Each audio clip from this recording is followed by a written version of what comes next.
Pues bueno, como decía David, pues me ha salido un título un poco largo, la verdad. Ahora lo voy a intentar desarrollar, pero como decía Valerino, titular es concluir. Bueno, pues aquí está la conclusión de lo que os quiero contar.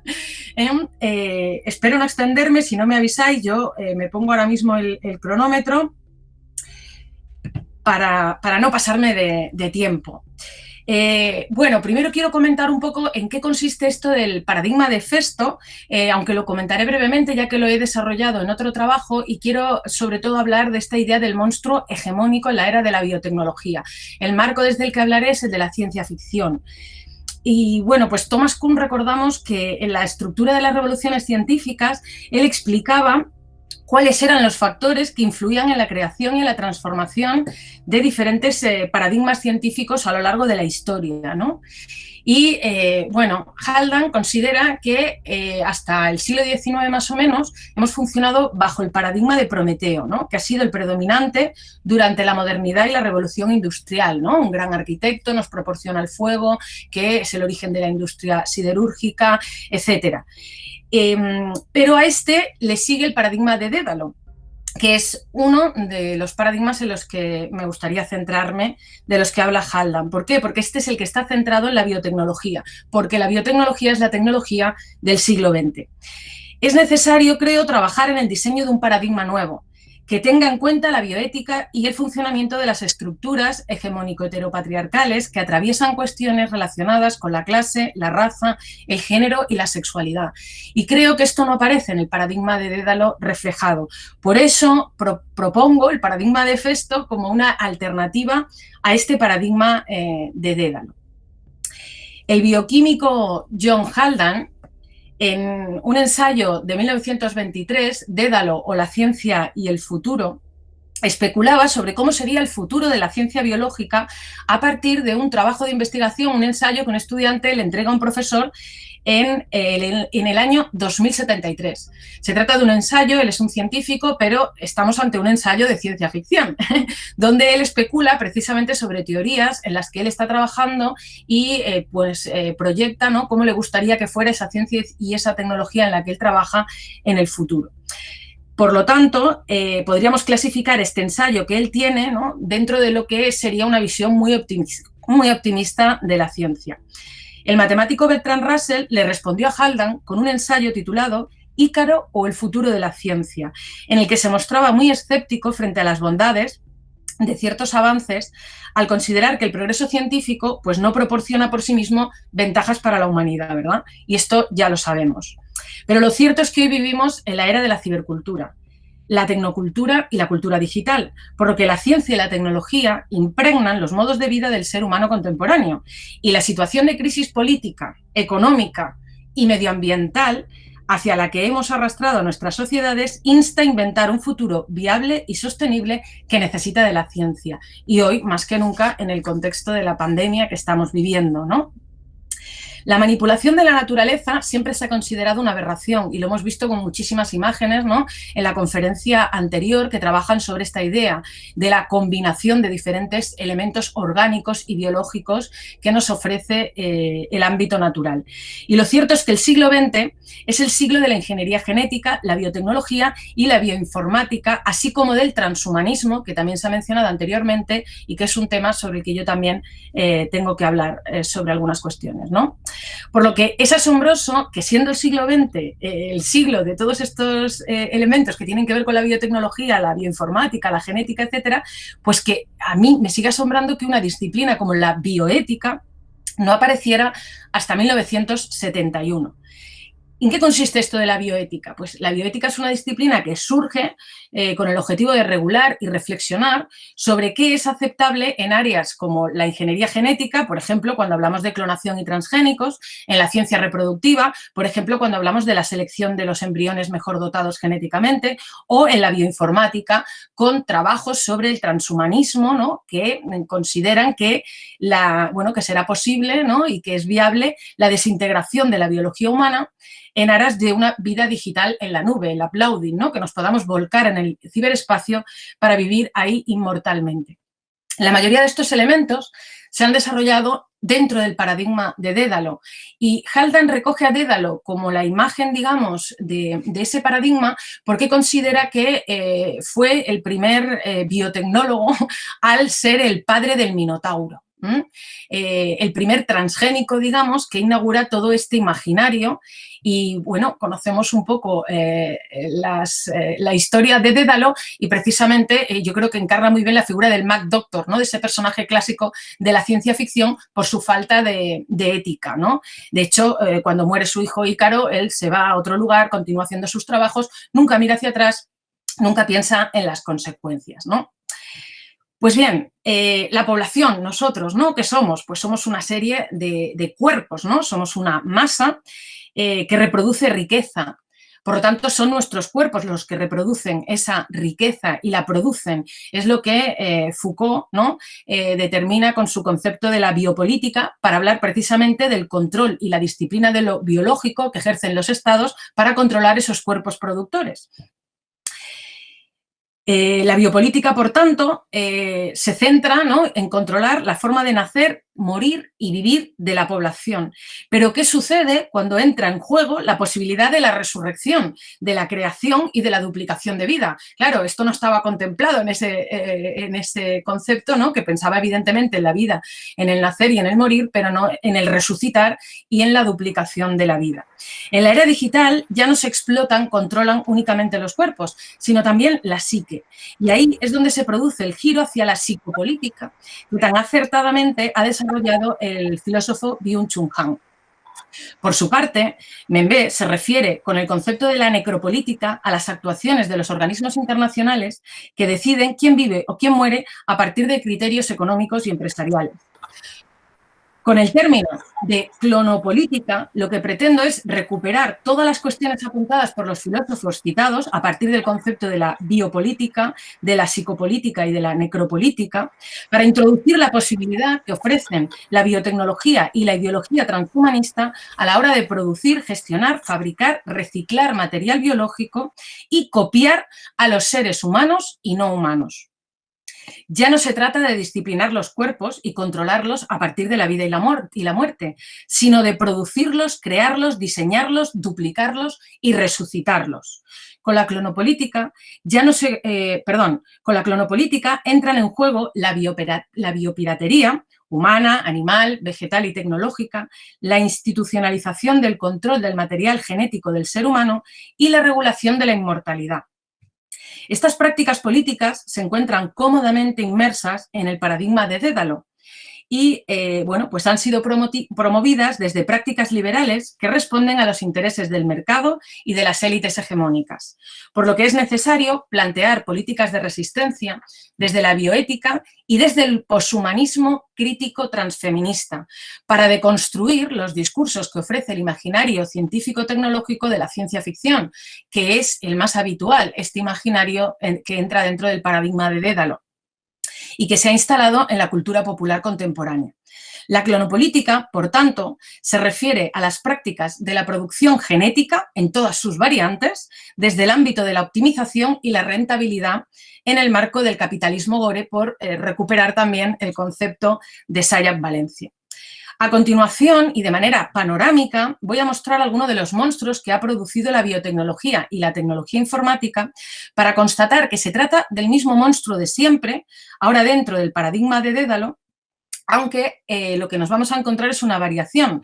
En lugar de ser fruto de fuerzas sobrenaturales o desconocidas, se ha convertido en un producto diseñado por los avances de la ciencia y la tecnología. Por lo tanto, lo que vemos es que hemos desplazado al monstruo maravilloso y fantástico hacia el monstruo de ciencia ficción. Un claro ejemplo, yo no me voy a centrar ni en el zombi ni en el vampiro, que son dos clásicos que conocemos, pero hoy el zombi, en lugar de ser, ¿no?, ese elemento sobrenatural de la cultura haitiana, pues se produce debido a un virus, y con el vampiro pasa lo mismo. Aquí tenéis una película en la que también vemos cómo pues el vampiro ya no es un ser sobrenatural que nace así o que es convertido de manera sobrenatural, sino que también es un virus el que lo gesta, ¿no?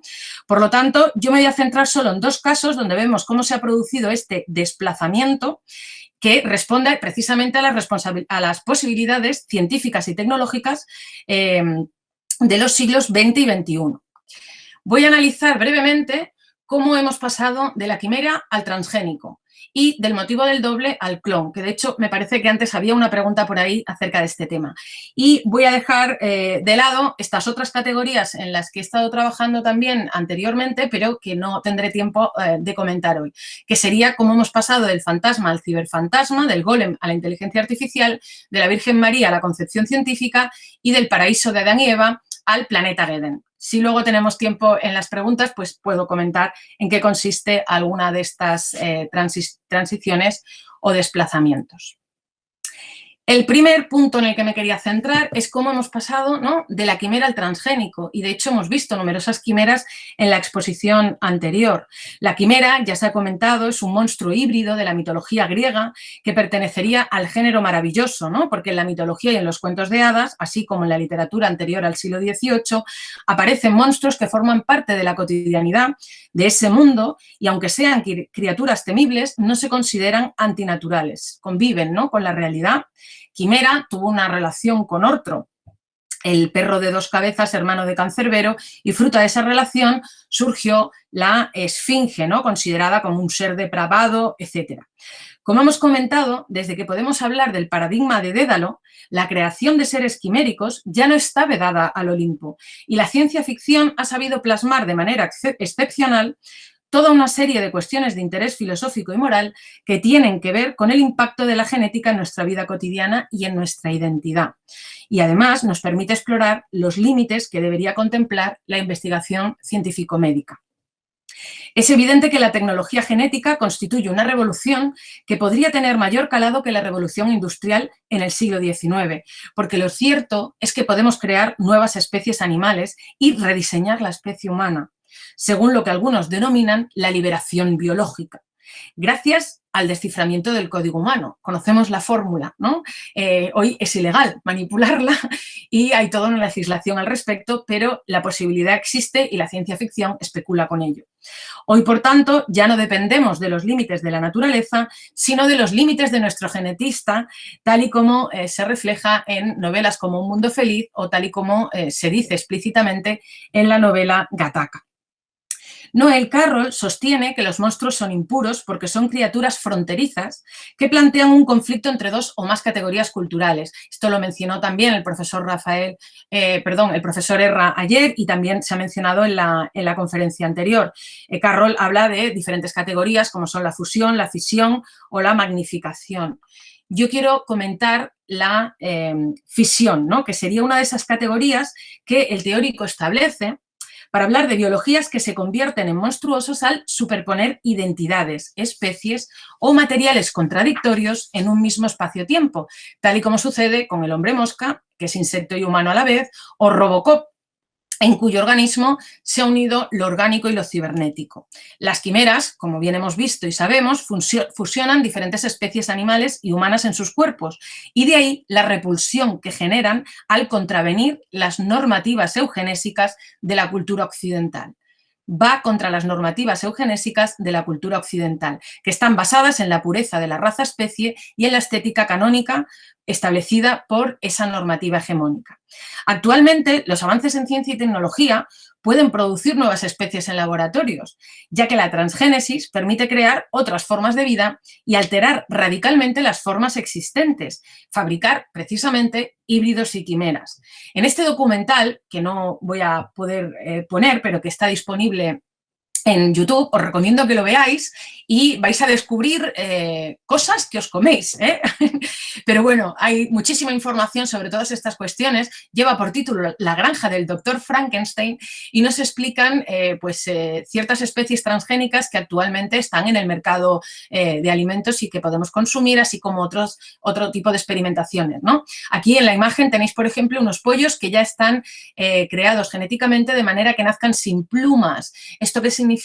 Pues que es mucho más rápido, ¿no?, que en la cadena bueno, cuando los van matando para la alimentación en la cadena cárnica, pues no hay que perder tiempo desplumando al pollo. Por lo tanto, se ha creado una especie para la optimización y eficiencia económica dentro del sistema capitalista, ¿no?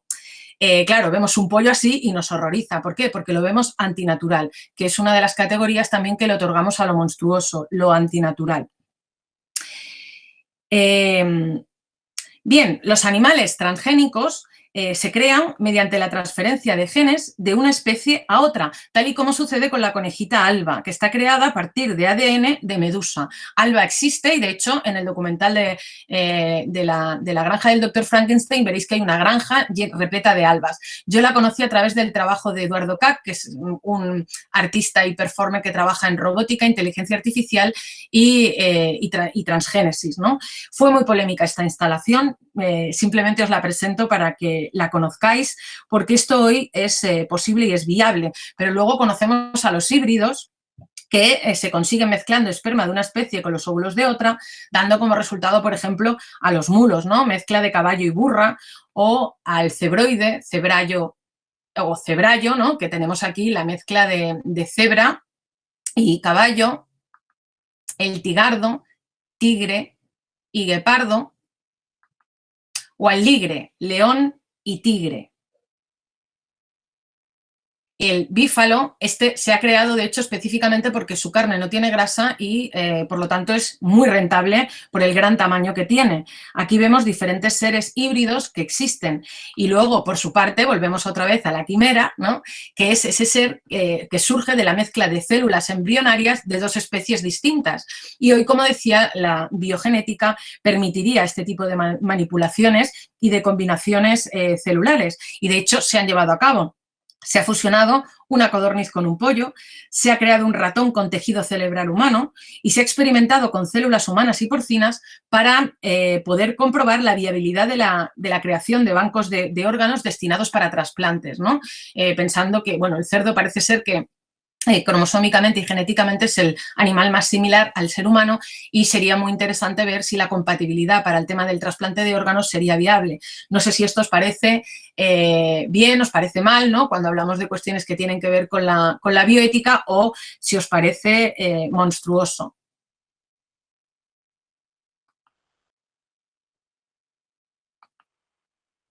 No os preocupéis, estos son quimeras de verdad, no existen ni están en el documental, ¿eh? Pero ahí tendríamos imágenes de diferentes quimeras. Lo cierto es que los animales transgénicos pueden servir para curar enfermedades o realizar trasplantes de tejidos y células, por lo que tendrían cabida dentro del paradigma de Festo, si bien la producción actual de este tipo de propuestas está enmarcada dentro del paradigma de Dédalo para la mercantilización y el beneficio empresarial de la manipulación biológica. La ciencia ficción ha jugado con este imaginario a partir de la combinación de animales y humanos en novelas como La isla del Dr. Moreau, de H.G. Wells, que precisamente mencionó el profesor Herrán ayer, ¿no? Cuya moraleja nos advierte sobre los peligros y las consecuencias de la manipulación de las leyes de la naturaleza. Estos relatos tienen como objetivo marcar los límites de la experimentación científica cuando interviene la biología humana. En cambio, cuando aparecen experimentaciones con animales, los textos no suelen terminar en tragedia, únicamente cuando se combina lo animal con lo humano. Cuando se trabaja la experimentación única y exclusivamente en lo animal y entre lo animal, los textos no terminan en tragedia. Y esto es muy importante, porque me parece que no se está penalizando la experimentación con lo vivo y, por lo tanto, hay una visión desde la antropolatría, desde la superioridad del ser humano frente al resto de los otros seres vivos, que deberíamos repensar. En el relato de los Reyes Futuros, bueno, aquí tenéis otro texto, una película que también trabaja sobre esta combinación de animales y humanos. En el relato de los Reyes Futuros, de Adolfo Bioy Casares, que lo encontramos en la recopilación de la trama celeste, se reflexiona precisamente sobre las posibilidades de alterar de manera artificial la evolución animal y humana. En este caso, lo que hacen es combinar bueno, experimentan con unas focas que llegan a ser súper inteligentes. Darwin no concibió que el evolucionismo pudiera alterarse interviniendo directamente en la biología de los cuerpos, alterando y empalmando ADN de diferentes especies y modificando la genética de los seres vivos, ¿no? Había un transcurso natural, ¿no? Y prevalecía el más fuerte, pero ahora eso se puede manipular. Lo cierto es que sus teorías dieron lugar a prácticas eugenésicas y político-clasistas y liberales que todavía hoy tienen vigencia en numerosos países en los que el biopoder se ejecuta de manera implacable e injusta. En el relato de Bioy Casares se ofrece un delirante escenario ambientado en un remoto entorno rural en el que se ha manipulado genéticamente a unas focas hasta el punto, tal y como os decía, que superan a la inteligencia humana y tienen la capacidad de la telequinesis. Y acaba como el Rosario de la Aurora. No me voy a entretener para poder seguir avanzando con el texto. La temática del evolucionismo está muy presente en la narrativa de lo fantástico y de la ciencia ficción, tanto en el siglo XIX como en el siglo XX y XXI, y sobre todo me refiero al ámbito hispánico, tanto en España como en Latinoamérica.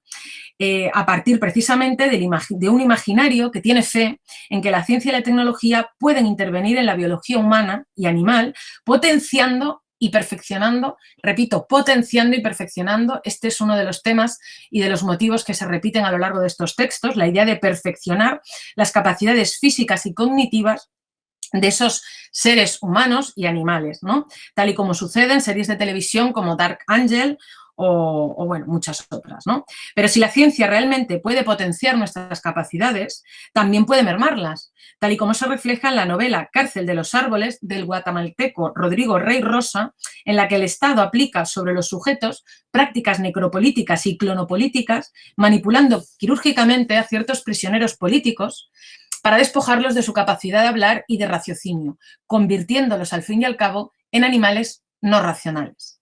Actualmente hay varias corrientes filosóficas, como el transhumanismo que se mencionaba anteriormente, que defienden las posibilidades de la intervención humana en el proceso evolutivo. Creen que la manipulación biogenética nos permitirá perfeccionar las facultades naturales del Homo sapiens.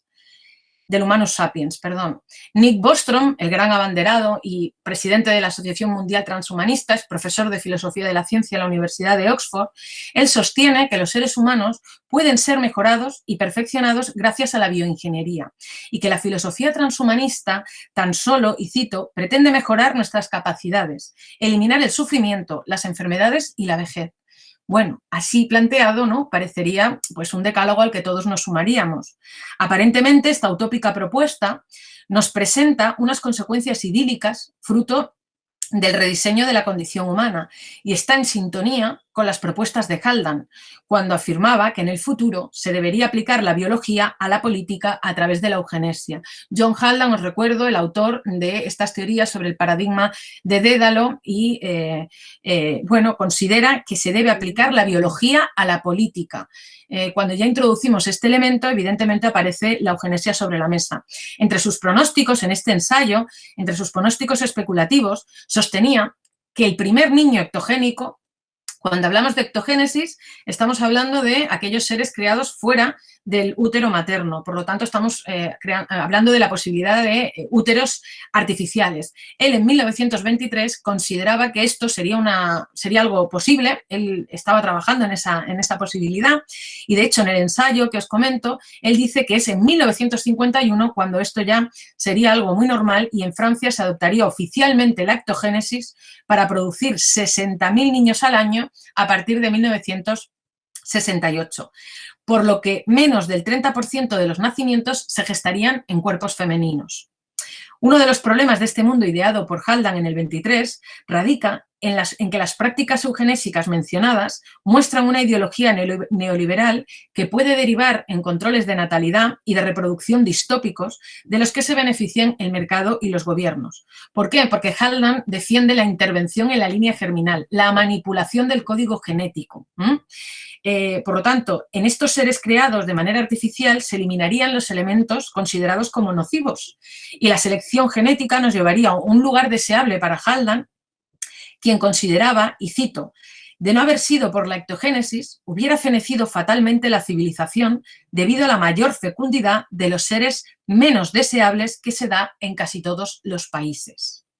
Aplicando, por tanto, unas políticas eugenésicas, darwinistas y racistas que fueron muy populares durante las corrientes positivistas del siglo XIX y que lamentablemente hoy persisten en países que aplican estas prácticas. Son conocidos, ¿no?, los procesos de esterilización de mujeres indígenas, por ejemplo, en Perú, o de mujeres que tienen cierto coeficiente intelectual, por ejemplo, en Japón, que era legal hasta 1968.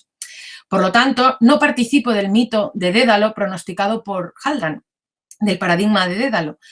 Para las sociedades del futuro, ante la posibilidad de una antropología eugenésico-darwinista que ha ido acechándonos desde Platón y ha revivido con gran fuerza gracias a las biotecnologías dedálicas del transhumanismo. Savulescu considera que la obligación de cualquier padre y de cualquier sociedad es darle lo mejor a sus hijos, y eso incluye la mejor y más perfecta herencia genética, por lo que se muestra a favor de la selección de embriones y de la manipulación genética. Frente a estas posturas, Fukuyama pues considera que el transhumanismo es la idea más peligrosa del mundo. O Sandel pues dice que rediseñar la especie humana es inquietante, pero que se debería diferenciar entre la eugenesia terapéutica y la eugenesia perfeccionadora. Por lo tanto, tampoco la penaliza. Hoy la eugenesia terapéutica es legal, pero no la eugenesia perfeccionadora. El debate ético que ha suscitado el advenimiento de todas estas posibilidades biotecnológicas se concreta en la discusión mantenida entre Sloterdijk y Habermas, que voy a resumir brevemente. Uno de los precedentes de las teorías que tienen que ver con el poshumanismo y con el transhumanismo es la carta sobre el humanismo de Heidegger. Y Sloterdijk, en este texto de Normas para el Parque Humano, lo que hace es, pues responderle, ¿no? Como sabéis, que seguramente conoceréis estos textos, recoge el texto de Heidegger para decir que el Homo sapiens es el verdadero problema del Homo sapiens, que con las humanidades no lo hemos hecho bien, que no hemos logrado, ¿no?, mejorar al ser humano, y que, por lo tanto, pues como no lo hemos domesticado a través de la educación y de la cultura de las humanidades, hemos fracasado. Debemos hacerlo y modificarlo a partir de la antropotecnia, y es lo que él propone. Por eso se muestra absolutamente a favor de este tipo de modificaciones. Habermas le respondió diciendo que esto era terrible y que el ser humano pues no se tiene que fabricar, ¿no? Y bueno, mantuvieron un debate que hoy todavía se sostiene y que no se acaba de resolver porque seguimos ahí. David Le Breton denuncia que desde esta perspectiva de la biología, ¿no?, en la que somos puro código genético, puras fórmulas, ¿no?, donde solo somos, ¿qué es el ser humano? El ADN que lo configura. Bueno, pues Le Breton, ¿no?, se queja de esto y dice que de esta manera es que parece que la persona no existe, ¿no? Y cuando hablamos del uploading y estas posibilidades de volcarnos en el ciberespacio, que es cuando pasamos de la idea del fantasma al ciberfantasma, ¿no?, del monstruo clásico del fantasma, ese espíritu que vive en el ciberespacio, y además por el que hemos pagado para poder volcarnos en el ciberespacio, ¿no? Él nos dice que de esta manera pues la persona no existe, no puede ser, no podemos reducir al ser humano solo a pura biología y código del ADN. Al cuerpo, dice, se le considera simplemente una interacción entre moléculas y pura información, convirtiendo así a los seres humanos, al sujeto, en un mero conjunto de información genética. Le Breton sostiene que esto es violencia genética y un atentado contra la dignidad del ser humano. El paradigma de Dédalo parte de un discurso médico en el que el cuerpo se convierte en un soporte para la persona y de este modo parece disociarse el cuerpo del sujeto o del yo, ¿no? El control de la producción, de la reproducción de vida, porque aquí ya hablamos de cómo controlamos la reproducción de la vida y producimos esa reproducción de la vida, que al fin y al cabo es la fuerza de trabajo, no puede responder al interés de políticas liberales disponibles tan solo para las personas con recursos que puedan acceder a estos tratamientos con la finalidad de transformar a su progenie o fabricar a una parte de la población, ¿no? Ahí entraríamos también en seres humanos que tienen capacidades potenciadas, ¿no?, como la de los X-Men, a los que, por cierto, también se les considera un monstruo dentro de su contexto. Bueno, aquí vemos un poco cómo hemos pasado de esa idea de la quimera a esos transgénicos y quimeras que la ciencia y la tecnología hoy posibilitan en el mundo real. Y el otro punto sobre el que quería hablaros era el del tema del doble, para ver cómo hemos pasado del clásico, ¿no?, del monstruo del doble especular, al doble artificial. Según Rebeca Martín, el doble en el siglo XIX, y cito, constituye una presencia que duplica al original, sea como una figura humana, una sombra, un retrato, un reflejo, y se caracteriza por su semejanza física y por una inquietante conexión psicológica, ¿no?, entre la copia y el original.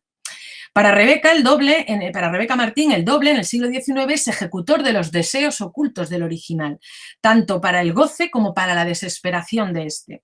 Lo interesante es que el doble se caracteriza por su aspecto físico, como hemos visto también anteriormente en la otra charla, ¿no? Es un calco del ser al que duplica y, por lo tanto, nos dice Roas, es el individuo quien constituye un peligro para sí mismo, pues la amenaza late en él. Y, por lo tanto, no estaríamos hablando en este caso de un monstruo cósmico o de un mutante o algo que nos acecha. Nosotros nos convertimos en un peligro para nosotros mismos. Por eso, el horror que el doble inspira, ¿no?, es primordialmente metafísico, entrando en esa idea del terror arte de Carroll y del miedo metafísico al que hace alusión Roas, alejándolo de la idea del miedo natural, ¿no? Si en las narrativas de lo fantástico el doble sometía al original, el doble es el que somete al original, en la ciencia ficción creo que sucede lo contrario, ya que el yo original es el que fabrica, somete, compra, expolia y posee al doble clon con una finalidad pragmática y utilitarista. Y esto es lo que veremos ahora. Yo creo que esto es una vuelta de tuerca que sí que nos otorga otro tipo de significación y de función al tema del doble cuando hablamos de la clonación. ¿Cómo hemos pasado del doble al clon? La idea de un ser duplicado nos hace dudar, nos dice Roas, no ya solo de la coherencia de lo real, el desdoblamiento es algo imposible, sino que rompe con la concepción que tenemos de nosotros mismos como algo único. Pero hoy en día ese desdoblamiento se ha convertido en algo posible gracias a los avances en biogenética a través de la clonación. Y podemos afirmar que hemos pasado, como decía, del doble especular al doble artificial. El término clonación se refiere a la creación de animales, personas o plantas genéticamente idénticos sin reproducción sexual. La clonación de seres vivos vegetales, así como la transgénesis e injertos, pues ha sido una práctica habitual a lo largo del tiempo. Pero el punto de inflexión de esta técnica de producción de vida idéntica se produjo con el anuncio de la clonación de la ovejita Dolly en 1966. Supongo que todos os acordáis de este momento que bueno, fue extraordinario, ¿no? Desde ese momento la clonación de mamíferos se ha convertido en una técnica muy rentable para la industria alimentaria y lo veréis en el documental de la granja del Dr. Frankenstein. Así como para las personas que quieren clonar a sus mascotas fallecidas. Tengo datos de empresas que lo hacen, por si alguien está interesado, por unos $100.000, hay otra que lo hace por 50.000, os puedo pasar los datos. O programas, que también se utiliza la clonación para programas para la recuperación de especies en extinción, ¿no?, al estilo de la novela Jurassic Park. La aparición de esta biotecnología puso en marcha todo un entramado de medidas legales y éticas en torno a las posibilidades que se abrían para la clonación de seres humanos. Numerosos científicos y políticos se manifestaron frente a este tipo de experimentación a través de la Declaración Universal del Genoma Humano y los Derechos del Hombre de la UNESCO en 1997, donde en el artículo 11 se establece que las prácticas que son contrarias a la dignidad humana, como la clonación reproductiva de seres humanos, no deben estar permitidas. Está legislada la clonación de seres humanos, no de otros seres vivos, ¿no? Pero lo cierto es que no hay un pacto global y planetario en torno a estas prácticas y se acepta la clonación terapéutica. Y, bueno, de hecho, de 43 países, solo 24 firmaron el convenio del 98, por lo tanto se considera que seguramente en un futuro la biotecnología podría constituir una línea divisoria de la política mundial. Y lo cierto es que hoy eso ya sucede, porque la legislación más laxa en torno a la clonación la encontramos en China. Y así se refleja en el imaginario de la ciencia ficción, con novelas como Los ojos de una ciudad china, del uruguayo Gabriel Peveroni, en la que se recuerda lo siguiente, y cito: los burócratas prohibieron tener más de un hijo. de lo que no logro acordarme es de cuándo fue que empezaron con las copias.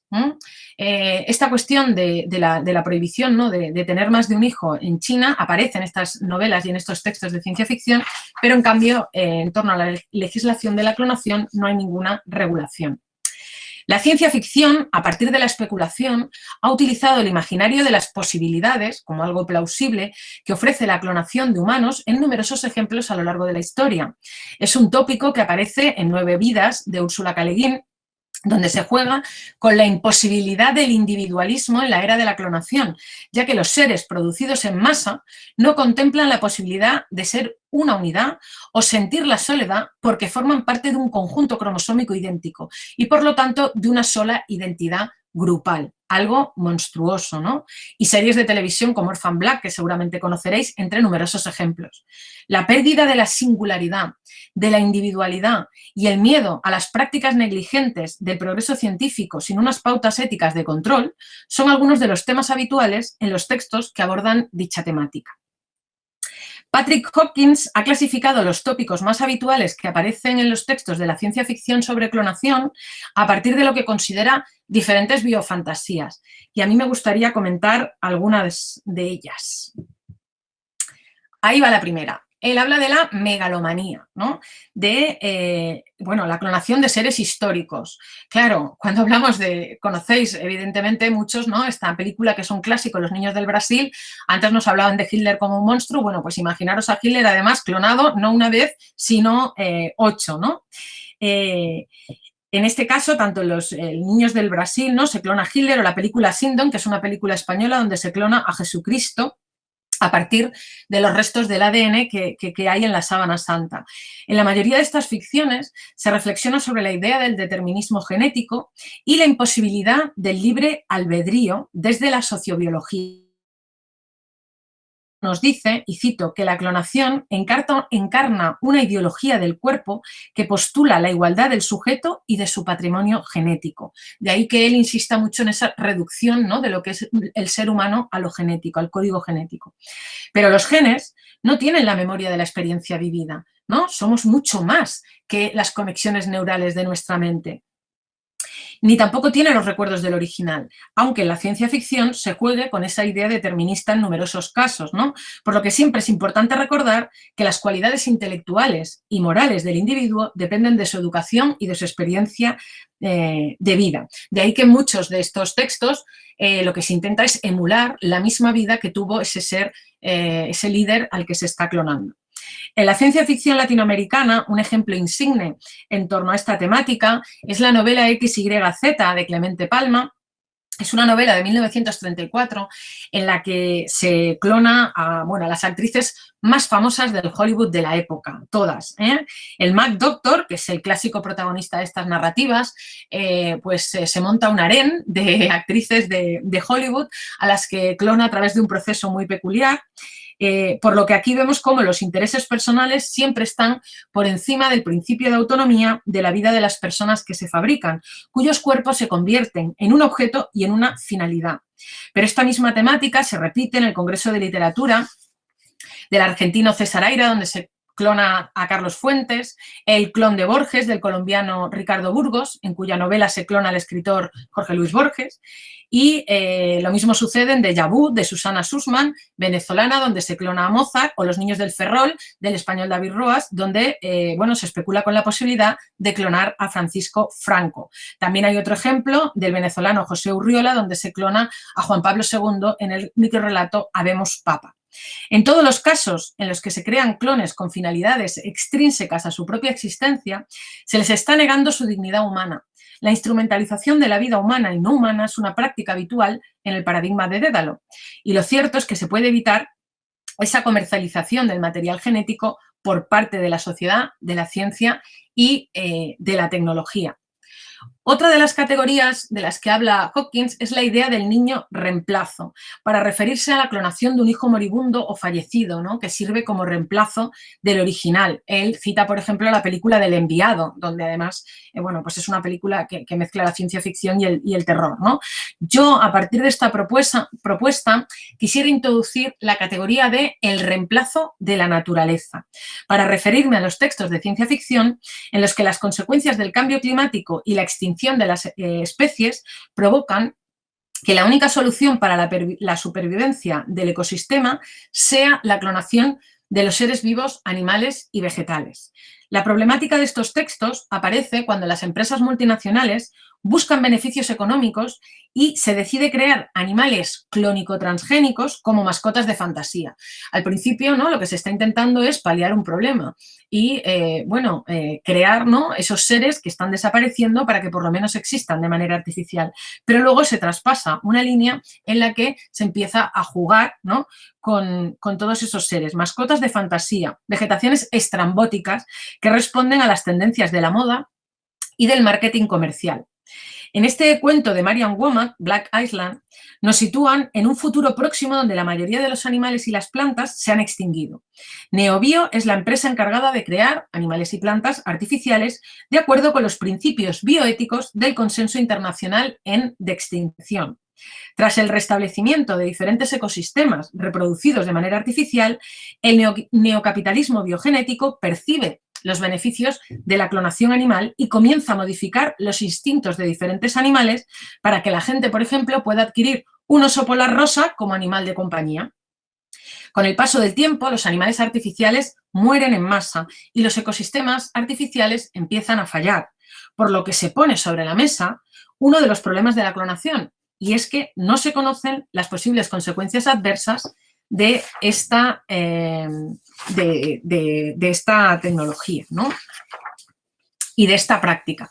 Por un lado, el relato nos advierte de que el planeta no puede funcionar con un ecosistema artificial y, por otro lado, el cierre apocalíptico del texto nos permite interrogarnos sobre si las generaciones futuras tendrán que soñar con ovejas eléctricas si no intentamos garantizar los derechos humanos de tercera generación. Cuando hablamos de ciencia ficción, sobre todo en la que se cruza el tema del medio ambiente y de la ecocrítica, siempre están presentes los derechos humanos de tercera generación, que a mí me parecen fundamentales y que además incluyen precisamente los estudios del futuro y están regulados de esta manera, ¿no?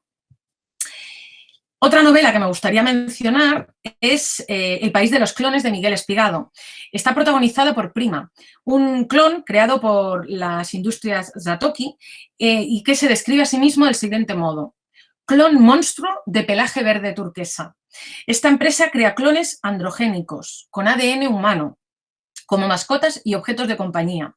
Prima es un tigre verde turquesa con cuernos, mide 1,85 m y pesa 90 kilos. Es enorme. Y el pobre se quita el pelo y se viste como un humano para intentar pasar por tal, pero todo el mundo ve sus enormes cuernos y su gigantesco tamaño. Por lo tanto, tiene todas las características del monstruo mencionadas por Carroll. Es un felino humanoide con capacidad de raciocinio que decide mudarse a Pekín cuando hereda todo el dinero de su amo, ¿no? Porque Pekín es una ciudad clone-friendly. Aquí de nuevo vemos como China es el paraíso para los clones y para las prácticas biogenéticas relacionadas con esto. Se pone una normativa sobre los derechos de los clones en Estados Unidos que hace que él se tenga que ir porque les persiguen, ¿no? Y también hay un país que no tiene legislación, que es Burmodia. El problema de la alteridad y la diferencia marca la trama de la novela, cuya clave, para mí, se encierra en una frase que repiten algunos de esos clones discriminados y perseguidos por ser anormales y por lo tanto monstruosos. Y dicen lo siguiente: no quiero parecerme a una persona, soy una persona. Estos clones se crean mediante la gestación subrogada, y habitualmente es mediante la gestación subrogada de mujeres que se tienen que esconder porque viven en China y son la segunda o tercera hija. Por lo tanto, no existen legalmente y están en una situación de absoluta vulnerabilidad. Son numerosas las mujeres que trabajan como mamá clon para esta empresa, la mayoría de ellas en situaciones de necesidad extrema. La demanda de clones va en aumento y muchas parejas prefieren un clon a un hijo biológico, ya que puedes escogerlo bajo catálogo. Pero los clones son este tipo de bestiario. O sea, cuando veis el catálogo de clones, os estoy hablando de un bestiario como cualquier bestiario de la Edad Media y mezclado con ADN humano y por lo tanto son humanoides y pueden hablar como los seres humanos. Los clones se organizan para resistir frente a las políticas de discriminación a las que de pronto se ven sometidos por el abuso, la tortura y el expolio genético, porque aquí hay expolio genético. Y toman conciencia además de su perfeccionamiento genético. Son superiores a la biología humana porque han sido creados en un laboratorio. Por lo tanto, en este caso, evolución y capitalismo se integran. Y creo que aquí radica la genialidad de esta novela. El personaje de Celsius Warrior, que es otra bestia humanoide, se convierte en el cabecilla de la resistencia. Y él cree que los seres humanos frenaron su evolución genética al iniciar su segunda forma de evolución, que es la cultura. Por lo tanto, nuestra evolución genética y biológica se pasa en el momento en el que seguimos evolucionando, pero intelectualmente, ¿no? A partir de la cultura, que es donde y cuando se desarrollan los mecanismos artificiales de adaptación al medio, creando la tecnología, la ciencia, la sociedad, etc. Él cree que los clones son el último estadio de la evolución natural de las especies en el planeta Tierra y la primera especie producida por el ecosistema del capitalismo. En estos ejemplos mencionados, las prácticas clonopolíticas, atravesadas por la necropolítica, muestran el lado perverso de la biotecnología. Estos monstruos creados por el capitalismo tienen muy claro, y cito, que solo el dinero les hará libre. Esto es lo que dicen las bestias de la vida de los clones, cuyos tribillos repiten como lema o eslogan a lo largo del libro. Han aprendido que las sociedades dominantes no están ligadas a un territorio o a una nación, y esto me parece fundamental en los tiempos que corren, sino que las sociedades dominantes están ligadas por el capital. Y cito la novela, y los ciudadanos privilegiados del nuevo siglo serán aquellos que hagan del dinero su única patria, sin localización estable. Y es a eso a lo que ellos han decidido aspirar. Desde el ecofeminismo, ayer de hecho Miguel habló también, ¿no?, del tema del ecofeminismo. Uy, voy fatal de tiempo, ya lo veo. Pues bueno, desde el ecofeminismo se ha criticado mucho, ¿no?, esta relación digamos, violenta de las prácticas biogenéticas con el material vivo, tanto con los seres vivos humanos como no humanos. Por eso creo que es importante traer a colación la importancia que tiene el poshumanismo crítico transfeminista que promulgan Donna Haraway o Rosi Braidotti, aunque Haraway no se identifica directamente con la etiqueta del poshumanismo crítico, ¿no? Yo creo que la ciencia y la biotecnología son grandes aliadas para la preservación del ecosistema y de la vida humana y no humana. Por lo tanto, tenemos que intentar regular estas cuestiones. Bueno, veo que voy fatal de tiempo. Aquí os traía otro ejemplo que tenía todas las características comentadas anteriormente a partir de esta película, El vivo retrato, donde hay un alemán nazi, ¿no? Esto también es un tópico de estos textos, que se dedica a clonar a los niños, a los hijos fallecidos durante la Guerra Civil. De ahí ya pasa al negocio de la producción de hijos directamente, ¿no?, bajo demanda para familias ricas que quieren a famosos, quieren a Manolete, a Julio Iglesias, a Paul Newman, incluso se hacen exposiciones en las que se ve la foto arriba y el niño abajo para que vayan a adoptarlo, ¿no? Bueno, y luego tendríamos la categoría del clon como banco de órganos, ¿no?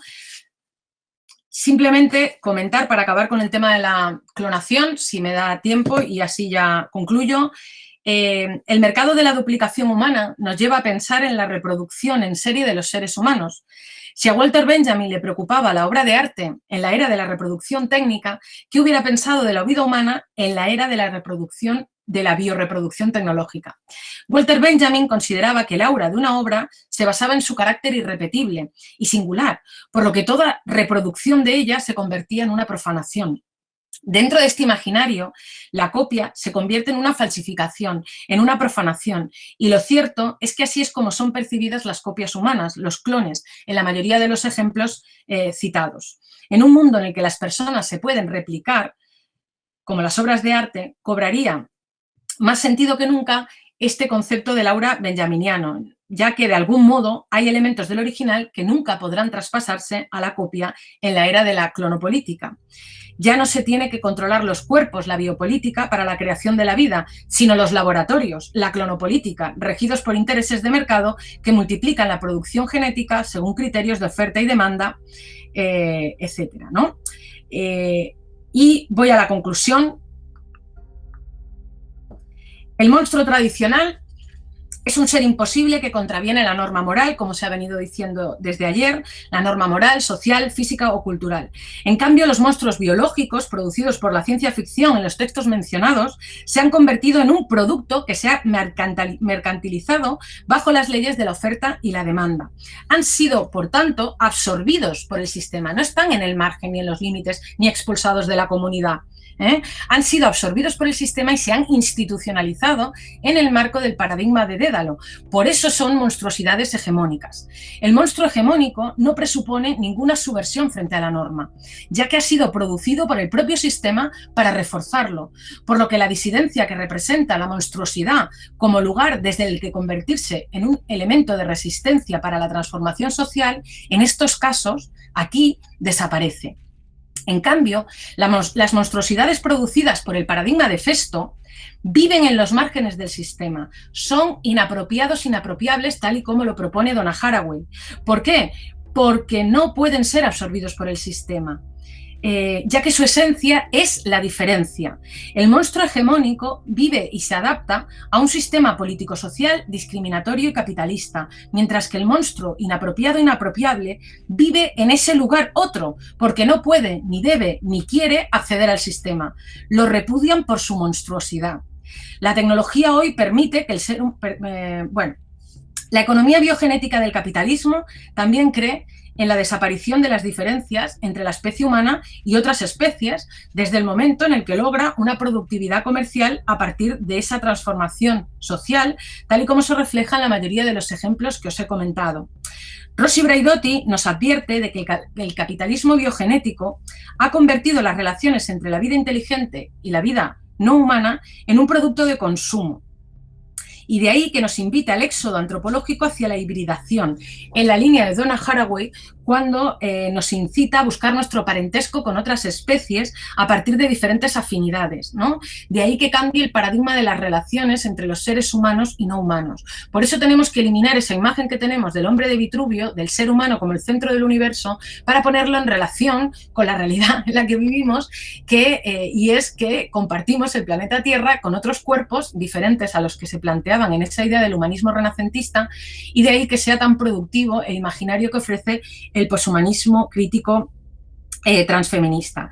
La cooperación entre todo lo que ha sido expulsado y desplazado por lo monstruoso, como el propio Festo, que fue desplazado del Olimpo, se situaría en el centro del nuevo sistema poshumanista crítico transfeminista. Si nuestra relación con el otro deja de ser belicosa, y si reconocemos vínculos comunes de vulnerabilidad con otros seres vivos, tecnológicos y sociales, gestaremos nuevas formas de comunidad, nos dice Braidotti.